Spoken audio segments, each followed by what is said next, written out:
بسم اللہ الرحمن الرحیم۔ سامعین کرام، روزہ اور کلام اللہ کی فضیلت۔ محترم سامعین کرام، شام کے اندر 3 بھائی تھے اور ان تینوں بھائیوں نے اسلام کے لیے بہت قربانیاں دی تھی، اور آپ کو معلوم ہے کہ جو بندہ بھی اسلام کے لیے قربانی دیتا ہے تو اس کے اوپر مختلف قسم کے تکالیف تو آتے ہیں اور اکثر لوگ اس کے دشمن بھی بنتے ہیں۔ تو لہٰذا ان تینوں کے خلاف روم کا جو بادشاہ تھا اس نے حکم جاری کر دیا کہ ان کو گرفتار کیا جائے، اور جب ان تینوں بھائیوں کو گرفتار کیا گیا تو شاہ روم نے ان کو دعوت دی کہ تم نصرانیت کو قبول کر لو، لیکن انہوں نے کہا کہ ہم دینی نصرانیت کو قبول نہیں کریں گے۔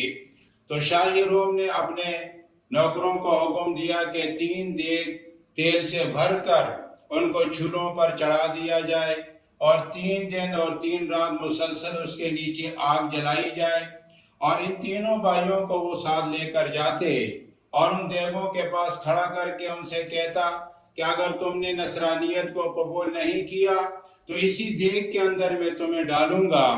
جب بڑے بھائی سے ان کا مطالبہ کیا تو اس نے انکار کر لیا کہ میں مذہب کا سودا ہرگز نہیں کروں گا، میں اپنے دین حق کا چھوڑنے کے لیے تیار نہیں ہوں، اور میں جان دینے کے لیے تیار ہوں۔ تو لہٰذا اس کو اس دیگ کے اندر ڈال دیا۔ 3 دن اور 3 رات جس کے پیچھے آگ جلتی رہے، تو آپ اندازہ کریں کہ وہ کتنا گرم ہوگا، جس سے اس کا گوشت، اس کی ہڈیاں وہ سڑ گئی، ختم ہو گئی۔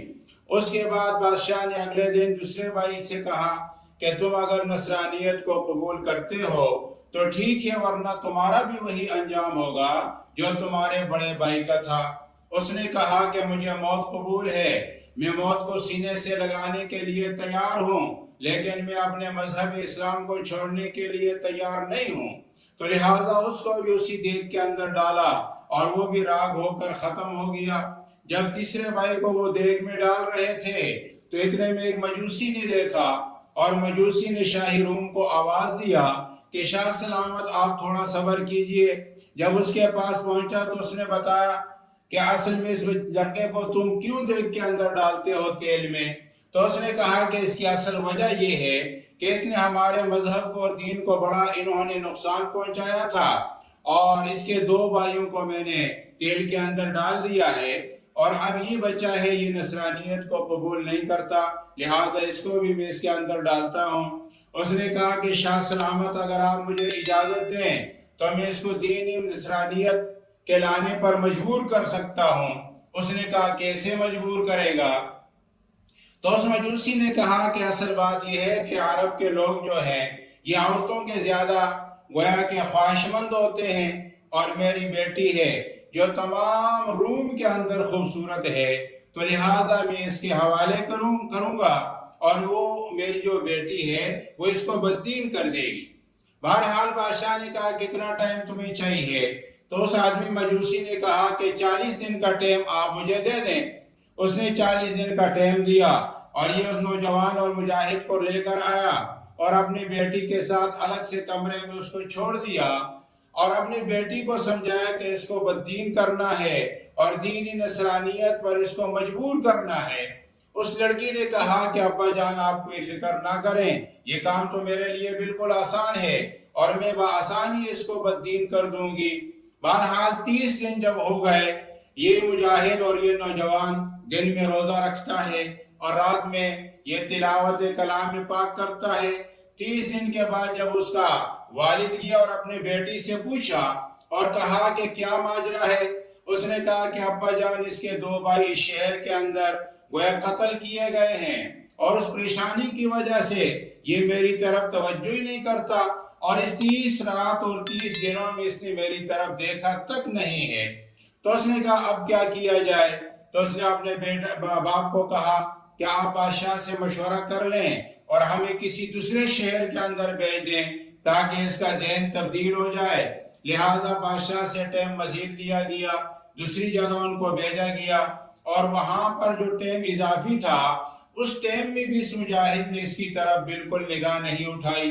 دن میں روزہ رکھتا رہا، رات میں قرآن عظیم کی تلاوت کرتا رہا، یہاں تک کہ آخری رات جب بچ گئی تو یہ لڑکی خود اس مجاہد کے پاس آئی اور کہنے لگی خدا کی قسم میرا دین باطل ہے، تیرا دین سچا ہے، آپ مجھے کلمہ پڑھوا دیں اور میں تیرے دین کو قبول کرنا چاہتی ہوں۔ اس مجاہد نے کلمہ پڑھوایا۔ پھر اس نے کہا کہ اب یہاں سے ہم کیسے نکلیں گے؟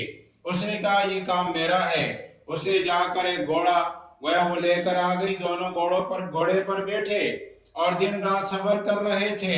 کہتے ہیں کہ ہم جب تیسرے دن سفر کر رہے تھے تو رات کی تاریکی میں گھوڑوں کے سواروں کے ٹاپوں کی آواز اور گھوڑوں کی آ رہی تھی، تو میں نے جب سامنے دیکھا تو میرے وہ دو بھائی تھے جن کو دیکھ کے اندر ڈالا گیا تھا، تو میں نے ان کو جب دیکھا میں حیران ہو گیا۔ میں نے کہا کہ تمہیں تو بادشاہ نے دیکھ کے اندر ڈالا تھا، تم تو جل گئے تھے۔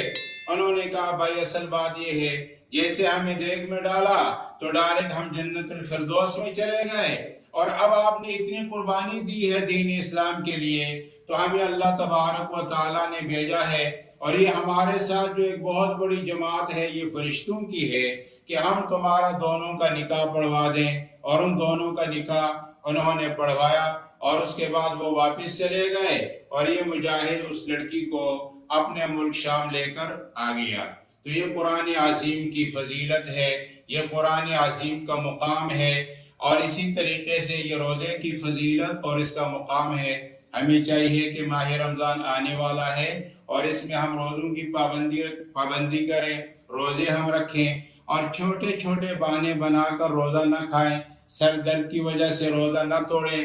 ہمیں چاہیے کہ ہم روزوں میں گویا کہ ہمت کے ساتھ عبادت بھی کریں اور روزے بھی رکھیں۔ اللہ ہمیں عمل کی توفیق عطا فرمائے۔